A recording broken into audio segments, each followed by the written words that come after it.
In our final session, Let the Child Lead, we will be talking about some competencies that we reflected on in the previous section, specifically around cognition, behavior, and emotions. So to kind of get our brains going, we don't have an official warm-up for this section, but we want to be starting to think about some social emotional experiences and how those have shaped any of your children or any child that you have in your life. We know that social emotional experiences build relationships, foster communication, and support learning. And we've reflected on those in some previous sections, engaging naturally, making sure that we're being positive and using positive language. All of these are fostering the communication environment. So the science behind engagement and the effects that it has on your day-to-day living really goes into that engagement releases dopamine, and that releases some good feelings, which releases this motivation in a sense to have more experiences that produce the same feeling. And so repetition of positive experiences are kind of giving these opportunities for more learning, more skill development, and relationship building. As I said earlier, we were talking about behavioral, cognition, and emotional engagement. And these are the working definitions that we're using to kind of shape our thoughts here. So starting with behavioral engagement, it's an observable behavior such as time and task, advert attention, classroom participation, question asking, and choosing some challenging tasks to participate in. So I would like you to think about your child or any child and any of some barriers that they might experience that might prohibit them in this behavioral realm from engaging successfully in their environment. Some things you might see are attention, opposition to wanting to do some tasks, their joint attention in general. You might see a preoccupied child who's kind of wandering through the classroom, but behavior does impact engagement. And if we move over to cognition, you're going to see this is referring to more of the mental effort that it takes to complete a task. So processing, using strategies, concentration, metacognition is reflecting on how you see yourself and how you identify yourself. So some challenges again that you might see if someone is having some difficulty engaging cognitively goes into communication really. So someone with an expressive or receptive challenge will have more difficulty participating or engaging anything that has language involved. You might see that it's really difficult to complete tasks or start tasks, some of those executive functioning skills. Concentration, right? If there's some sensory processing pieces that might increase some challenging pieces with cognition. Engagement, sorry.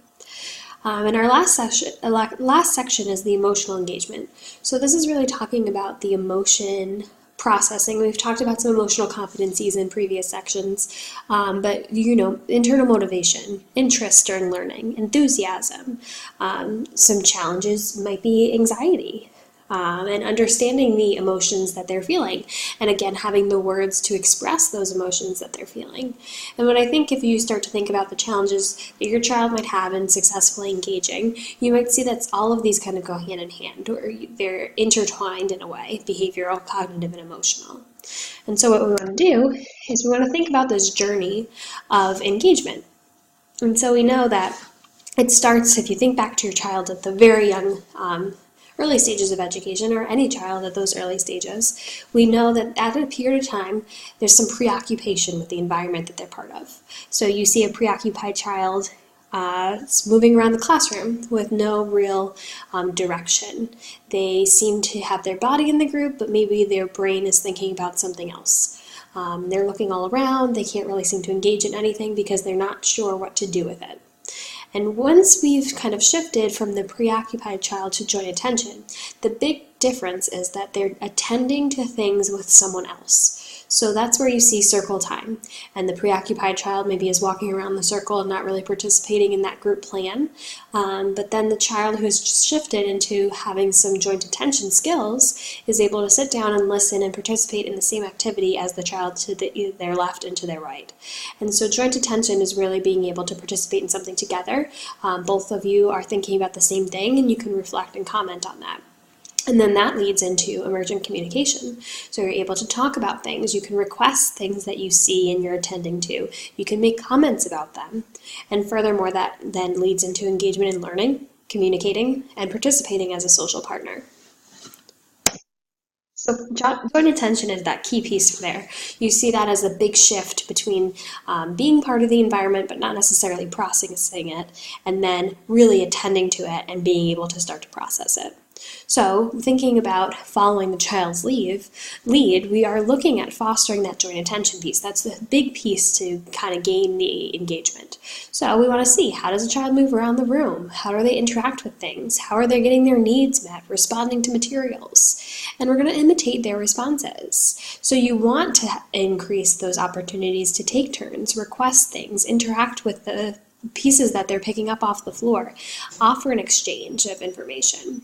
And again, you might be sabotaging some activities. So yes, we're child leading and following that child's lead, but we've talked about sabotaging in the past, right? It's a good thing. You're kind of manipulating the environment so that the child has to do something in order to get some kind of interaction. So we've talked about putting preferred items on a shelf they can't reach, putting pictures on the outside of the refrigerator so that they have to either pull off a picture or point to it before they can get inside the refrigerator. Having something that's motivating in the room but not accessible, putting things in clear boxes that they need help opening.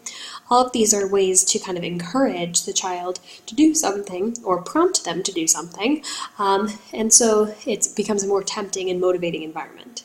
But we also need to make sure that we're not pushing too far, because we're trying to build trust here. Child-led environment is an environment in which the child knows that they're being heard and they're being respected. And so as much as we want to sabotage and create some opportunities within these environments, we want to make sure that we're also following that child's lead a little bit more spontaneously. So when you have that joint attention, you want to be aware of visual attention of that child. So you're following their gaze to see what they're looking at, to see the people they're looking at, the items they're looking at, the activities, so that you can interject and you can make comment on that. You're also going to accept all the attempts to engage without pressure. So again, thinking back to some of the areas we talked about, like response not required, we're taking off that pressure so that the child doesn't feel like they're being forced to communicate or forced to do something that is already challenging for them. So we might just, accept what they've done as an initiation and model up. Show them different ways they can interact with it. Show them different ways they can engage without requiring it. So, and there's a quote there at the bottom, the art of backing off, right? It's a powerful tool in a sense, because we're teaching the students that we're following their leads, we're still building that trust. So again, more tips on fostering some of that joint attention. We want to get on the child's level, literally, right? We can kneel down on the floor with them, pull up a chair that this is the same height, sit close so that that eye contact is there. We're going to respond to the child's actions and comments in a relevant way, not just respond to respond, but do it naturally and engagingly. You're going to shift your attention when the child shifts his attention. Again, it's kind of like a game of Simon Says, or follow the leader. When he moves, you move. When he starts changing his eye gaze to something different, change yours as well. Find a reason to communicate. Allow the child to explore or experiment in his own way. Exploring and experimenting and traveling around the environment without necessarily a true purpose is the way that they stumble upon new knowledge. That's how children learn. Floor time is a popular early intervention strategy that maybe some people have heard during their early intervention years. And it's really just the same idea that play and just exploration is the way that children learn things. And so we want to be able to use that in our best way to kind of teach communication. So learning can only happen when a child is interested. If he is not interested, it's like throwing marshmallows at his head and calling it eating. I think it's a powerful quote to just kind of think about. We can only do so much if we don't have the buy-in, in a sense, right? And we talked about buy-in a little bit at the beginning of this whole training series, that the buy-in comes from family too. So we can only do so much if we only have buy-in regarding AAC from so many people. The more buy-in that we have around AAC and the idea that they can go far for the child, is that we want to make sure that buy-in exists, because the more we have, the more likely we're going to have better outcomes. So in this video that we're going to watch, we're going to see a child-led activity, a therapist or teacher reading with a student who's using a switch.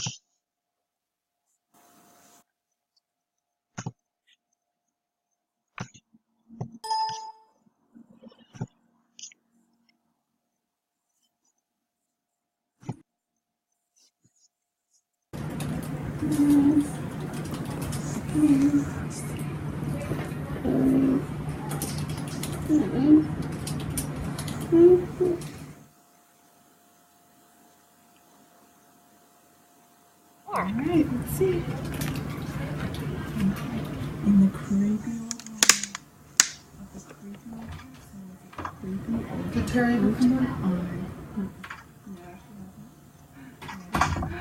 crash, clunk, clang, run, run. Oh, okay. Let's read more. All right. Okay. In the creepy old library, in the creepy old castle, there's a creepy old bookcase. Wanna look? Yeah! Run, not the time! Let's read more. Are you ready? Alright. In the creepy old living room of the creepy old castle was a creepy old painting. Let's read more. You want to see what's behind the painting? Look at that! Alright. You ready to turn?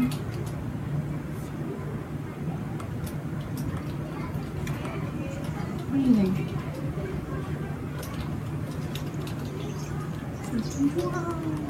Run, run. You like that one? Look at the pumpkin. He has a pumpkin on his head. Alright. Want to do it one more time? Good measure. What do you think? You want to see what's on the next page?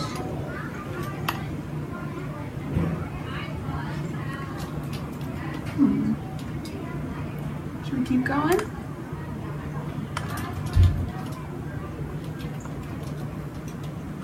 What do you think? You like that pumpkin? Whoa! What do you think? It looks like he's trying to, but he's not reaching it. He has been. But every time he repositions, it's dead. Let's read more. Alright.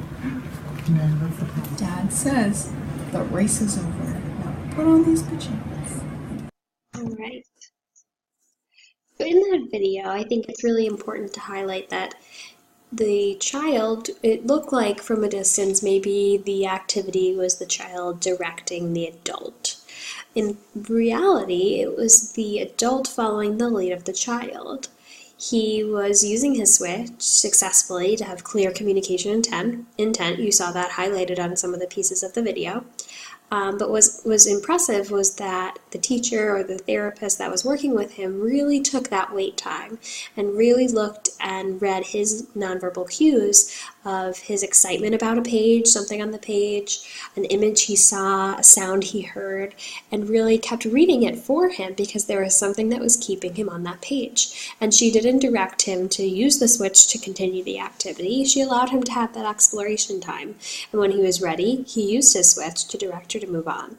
And I think that was just very powerful to see, a very explicit child-led opportunity. So here we are at the end of the two sessions, both the appropriate model prompting and the child-led section.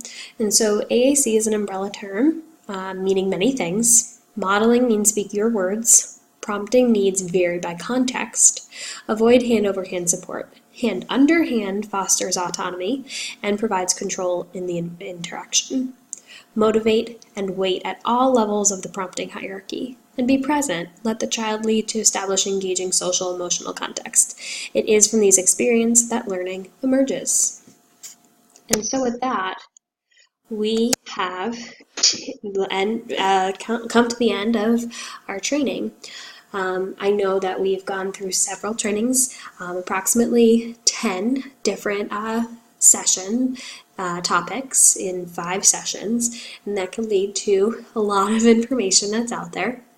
So I wanted to have some key takeaways highlighted for you. So AAC implementation is not intuitive, and we know that. And as professionals, we know that it's not intuitive, even for us, even for anyone who's using AAC. We know that this is not an intuitive process. So what should we do? We should come together as a team, and we should work on making it feel more natural. And that's why we had this session come into place, and we had you as families joining us. And I think it's really great that you took the time to learn more about it and learn more about modeling, so that you can be great and smart communication partners. So learning to use AAC is also a process, and by learning through the time section as well as the presumption of potential section, we've realized that AAC is really a journey. It's an ongoing process. There's peaks, there's stagnant moments, there's some dips backwards, but we know that it's a process, and it's like learning a new language. It takes time. And because it takes time, we need communication partners that are smart partners. And so the sections that taught us more about being smart partners are accepting multiple modalities, having more statements instead of questions, using appropriate prompting. And then we know that communication is not imitation. And so while we're being good communication and partners, being smart partners, we also know we need to motivate, create a motivating environment, engage naturally with our students and children, not require a response, and let the child lead. And through that, we've now spelt our master PAL. And so remembering those 4 key takeaways: AAC implementation is not intuitive, learning to use AAC as a process, communication partners must be smart partners, and communication is not imitation. I think that's a key takeaway. Those are key takeaways to kind of help you continue on in this journey. Again, as always, thank you so much for listening and being part of this, both in person and via the web in a way. And as always, if you have any questions, please feel free to reach out, and I'd be happy to help you. Thank you.